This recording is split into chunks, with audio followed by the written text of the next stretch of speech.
என்னுடைய நிலைமையை பார்த்துவானி தானத்துக்கு வந்திருக்கிறா.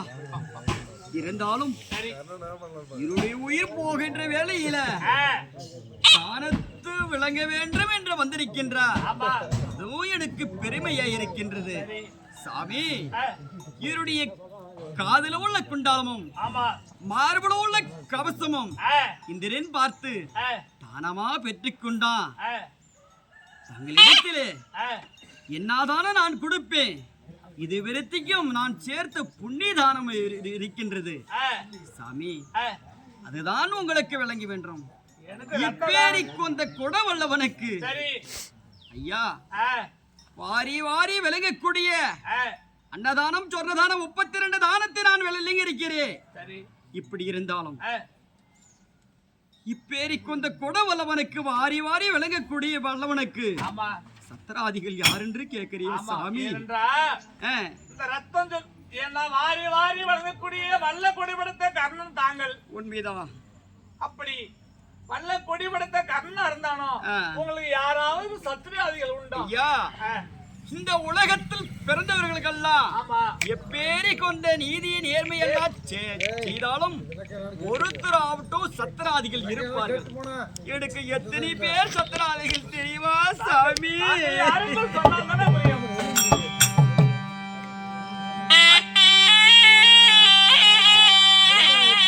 ஐயானுக்கு ஒன்னா நல்ல சத்திராதி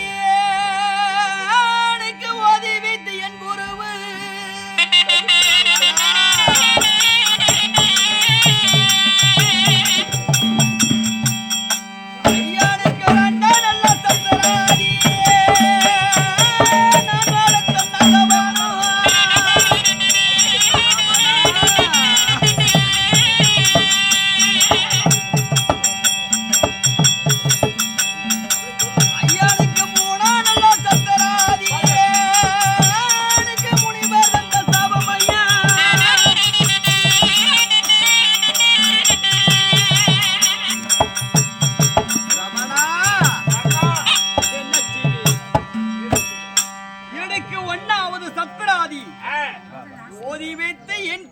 பரசுராமர்.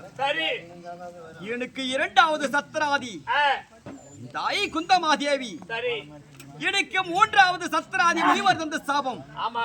4வது சத்திராதி நான் வளர்த்திய நாகபானம் என்று காயிருந்தாலும் காருகுடுகனாகிய நாகசர்ப்பம் அர்ஜுனுடைய சரத்தை நான் கொள்வேன் என்று சொல்லி வளர்த்திக் கொண்டிருந்தேன். அதுவும் எனக்கு சத்திராதி ஆகிவிட்டது. எப்படி தெரியுமா? 5வது சத்திராதி ஜல்லி மகாராஜன். என்னுடைய ரதமானது மண்ணிலே புதைந்து விட்டன. ரதத்தை ஓட்டிருந்தா நான் ரதத்தை விட்டு நான் கீழே இறங்கி இருக்க மாட்டேன் சாமி.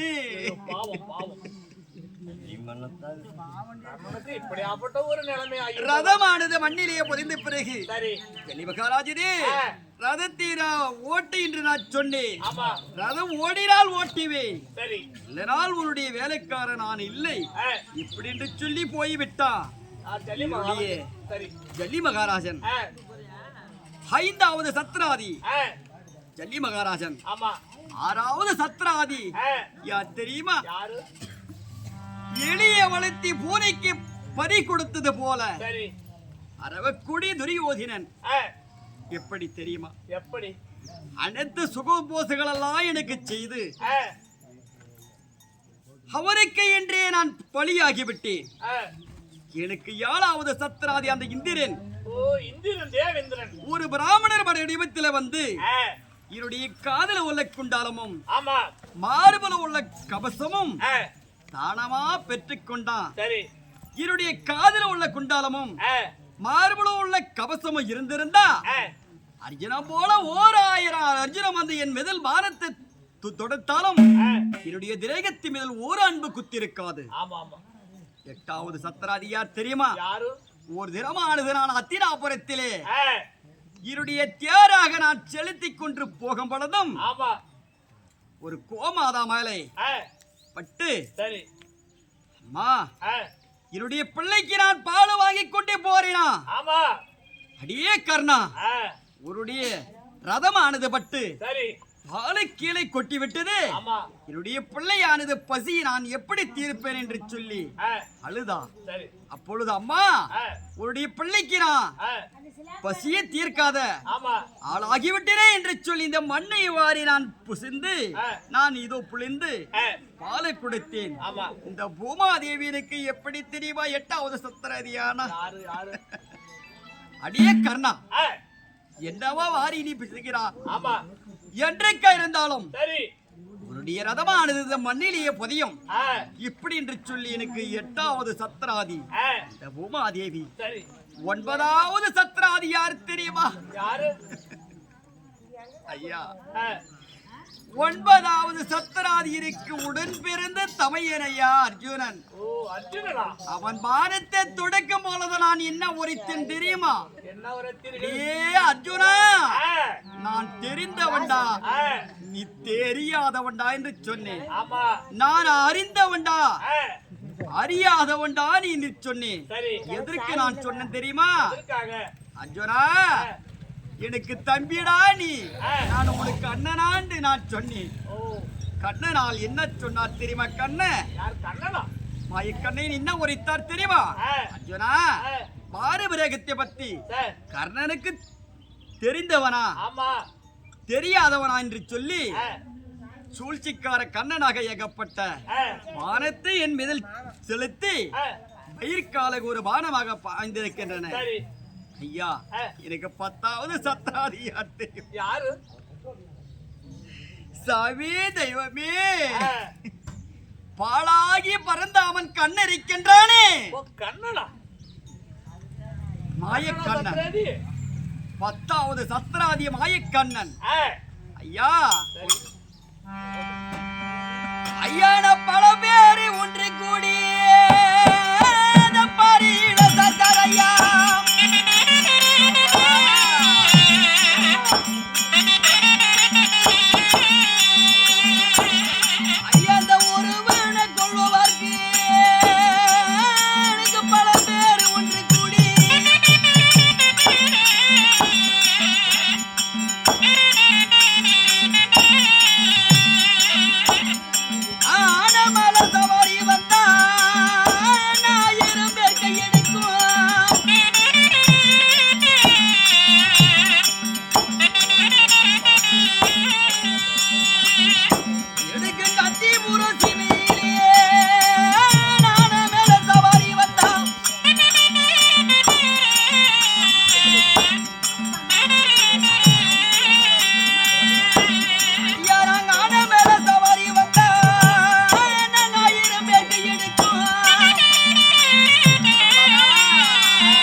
இதோ நான் வந்து அவனி வந்தா 1000 பேர் என்னை பார்த்து கையெடுப்பார்கள். பல பேர் ஒன்று கூடி என்னை பார் சபையிலே சாய்த்து விட்டார்கள். சாமி ஐயா, இருந்தாலும் இருக்கட்டும் சாமி, தாங்கள் வந்திருக்கின்றீர்கள். என்னுடைய இதுவரைக்கும் சேர்த்த புண்ணி தானம் வேணுங்கிறா. ஐயா, எனக்கு தாக விடியா இருக்குது சுவாமி. என்னுடைய தாகத்தை தீர்த்தா உங்களுக்கு தானம் விளங்குகிறேன் நான். அப்படியா? இது ஒரு தான விட தீக்க வேண்டுமானா உன்னுடைய ஆள்காட்டுகள் இருக்குது பாத்தியா, அந்த வெள்ளம் எடுத்து நாவில் வைத்து விட்டால் தாகம் தீர்ந்து விடும். அப்படியா? இது வரைக்கும் சொர்ணதானம் தான் விளங்கி இருக்கின்றானே. அன்னதானம் விளங்கி இருக்கின்றாய் என்று கேட்கிறாயா? இது வரைக்கும் விளங்க இல்லையே சாமி. அப்படியா? அத போல இது உன்னுடைய நாவிலானது உன்னுடைய இப்படி அன்னதானமாக விளங்கக்கூடிய வீடு ஆவட்டும் கையை காட்டினேயா அப்படிங்கிறா. இந்த விரலை காட்டினேன் சாமி. அப்படியா? அந்த விரலை எடுத்து நாவில் வை, தாகம் தீர்ந்து விடும். ஐயா, என்னுடைய தாகவிடே தீர்ந்தது. சரி, அன்னதானத்திலே இப்பேரை கொண்டை மகத்துவமை இருக்குது என்று இருப்பதான் நான் புரிந்திக் கொண்டேன். அப்படியா? ஐயா, அப்படி இருந்தா உங்களுக்கு ரத்த தானம் இதோ வாரி விளங்குகிறேன், நீங்கள் பெற்றுக் கொள்ளுங்கள். தலைகணி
இது விருத்துகிறான் சேர்த்த புண்ணியதான் இருக்கின்றது. சரி, வாரி விளங்கிக் கொள்ளுங்கள் புரியுங்கள் சாமி.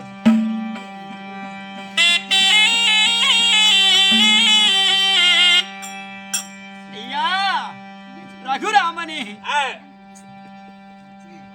தாங்களா என்னை ஆட்கொண்டது. ரகுராமா, வைகுந்தா வாசா, கர்ணா, இந்த சூழ்ச்சியெல்லாம் நீங்களா? இதோ ஒரு பிராமண வடிவத்தில் வந்தது யாரு சாமி? நான் தான். அப்படியா? ஆமா சாமி. பாண்டவர் பக்கம் மட்டும் பாசம் காட்டினீங்கள், என் பக்கம் ஏன் சுவாமி பாசத்தை காட்டவில்லை? ரகுராமா, கர்ணா, மாயவனே, ஏன்னா இந்த திருவோரிடத்திலாகியே திருதராட்டி வீட்டிலே நீங்கள் வளர்ந்தீர்கள். பாண்டவர்களும் பாண்டவர்கள் ஐவராஜர்கள் தனியா இருந்தார்கள். பாண்டவர் பக்கம் சேர்ந்திருந்தால் வந்திருக்காரு. அப்படியா? ஆமா. அதர்மத்துக்குள்ள ஆளாகி விட்டானி. நீ தர்மத்தை நிலைநாட்டவில்லை. நீயோ அந்த தர்மத்தை பக்கம் இல்லை. ஆமா. இப்படிங்கிறா? ஆமா சாமி. அப்படி இருந்தாலும் சரி, இந்த பிறவி இல்லா காட்டக்கூடும். அடுத்து பிறவலை ஆவிட்டு எனக்கு முத்தி மோசம் உண்டா? அது கேக்குறாயா? உண்மை இருக்கிறது. எப்படி? எப்படி என்றால் இதோ சிறுதொண்டன் சொல்லக்கூடிய இந்த திருவேளாங்காட்டிலே அன்னைக்குடி சாத்த நட வேண்டும். எப்படி என்றா? 1000 பேர் திருவேளாங்காட்டி. ஆமா. அன்னைக்குடியை நாட்ட வேண்டும். 1000 பேருக்கு ஆராய்ச்சி மணியை கட்ட வேண்டும். ஒரு தினத்துக்கு 1000 பேருக்கு அன்னபூஷணமாக அளித்தால் உனக்கு அடுத்த பிறவிலே முத்தி மோசம் உன்னுடைய மனைவாகப்பட்டவள் வெங்காட்டு நங்கையா பிறக்க வேண்டும். கர்ணனாகப்பட்டவன் சிறுதுண்டனா பிறக்க வேண்டும். மகனாகிய விஷ்ணுகேது சீராளகனா பிறந்து ஒரு தினத்துக்கு 1000 பேருக்கு அன்னபூசணம் அளித்தால் அடுத்து பிரிவினை உனக்கு முத்தி மோசுங்கிறாயா? ஆமா, கண்டிப்பாக உண்டு. சாமி ஆகட்டும்.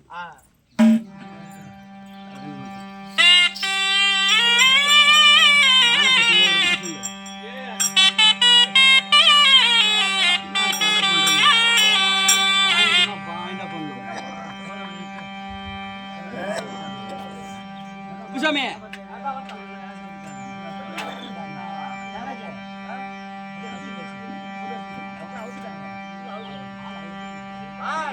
குஷமே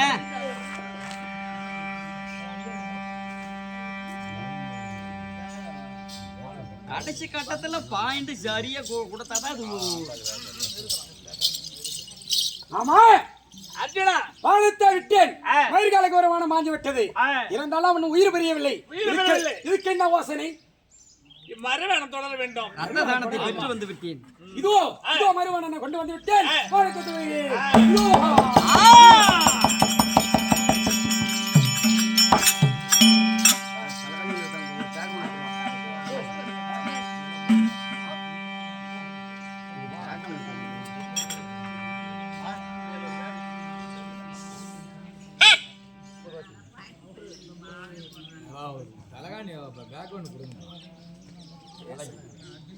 அவர் கேட்டார் தான்.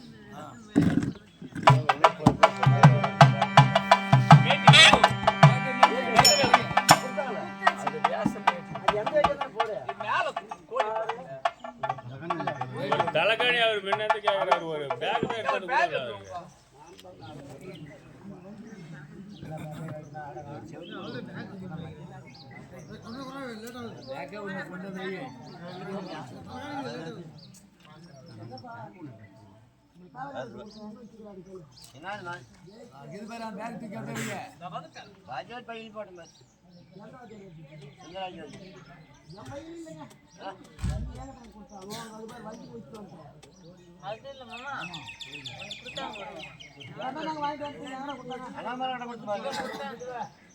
இது வந்து புலம்பணும் அது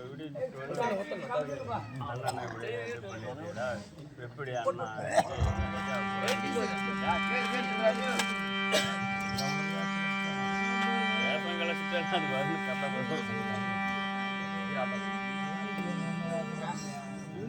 அவருக்கு உரிமைக்கார் வந்து இதுல 100 ரூபாய் அதுல போட்டுருவாங்களா?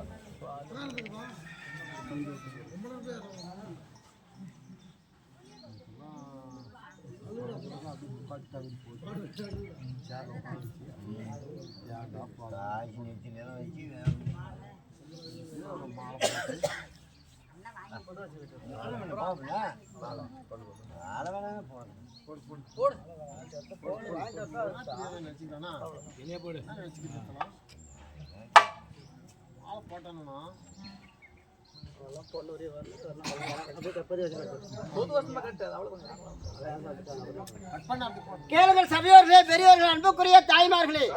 ஏனென்றால் கர்ணன் மோட்சம் என்று சொல்லக்கூடிய நாடகம்.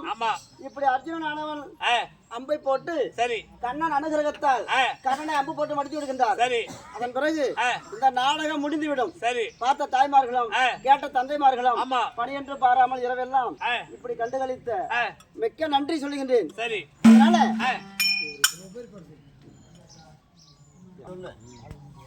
தாயாகிய குந்தமா இடத்திலே சத்தியம் கொடுக்கின்றார். சரி ஆனால் அம்மா, நான் இப்படி நான் இடிகுலத்தான் என்றே பேர் எடுக்க கூடாது அப்படி என்று சத்தியம் கொடுக்கவும், அப்பொழுது குருச்சத்திர பூமியிலே ரணகலத்திலே மாண்டு கிடக்கின்றான் கர்ணன். அப்பொழுது சரி குந்தமாதேவி என்ன செய்கின்றார், மடிமேல் தூக்கி வைத்து, மகனே, முந்தி பிறந்த மகனே, நான் தான் உன்னை பெற்றேன் என்று ஊர் உலகம் எல்லாம் தெரிவிக்கின்றார். அந்த நிந்தனை சொல்ல கேட்கக்கூடாது என்று சொல்லி சத்தியம் வாங்கின்றார். பொன்னுரியும் அப்பொழுது வந்து அருண்டு பொழுது இருவர்களும் சேர்த்து கட்டிப்பிடிச்சு அழுகிறார்கள். பாண்டவர்கள் அனைவரும் ஓடி வருகின்றார்கள். எதிரியை ஏன் மடிமேல் தூக்கி வைத்து அழுது கொண்டிருக்கின்றார் என்று கேட்க, ஆனால் மகனே, முந்தி பிறந்தவன் கர்ணன் தான், இப்படி நடந்து விட்டது, என்ன செய்ய சொல்ல, ஏனென்றால் விஸ்வகேதுக்கு பட்டத்தை கொடுத்து ஏனென்றால் அஷ்டாபுரம் அழைத்து செல்கின்றார் பாண்டவர்கள். அதோடு நாடகம் முடித்துவிடும். சென்று வாருங்கள். வணக்கம்.